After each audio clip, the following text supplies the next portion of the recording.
वा शेट वा, कॉपी करताय. आजकाल काकीला नाव सांगणारच.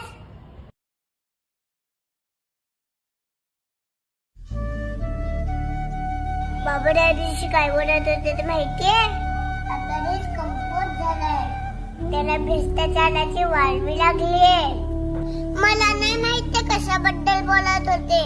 बाबा मला बोलले, श्रीजा आपण आपल्या फायद्यासाठी भ्रष्टाचाराला खतपाणी घालायचं नाही. मला ते पण नाही समजलं, पण तुझी कॉपी सीमा काकीला सांगू नये म्हणून तू ही कॅडबरी मला दिलीस ना, तेव्हा मला समजलं ह्यालाच भ्रष्टाचार बोलत असतील. काय झालं, मला एक कॅडबरी नाही मिळाली तर पण कॉपी करून तुझं नुकसान नक्कीच होईल.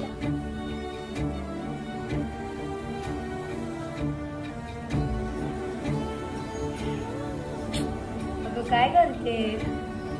बाबा बोलतात भारताचं भविष्य आपल्या खांद्यावर आहे, म्हणून खांदे बलवान करते.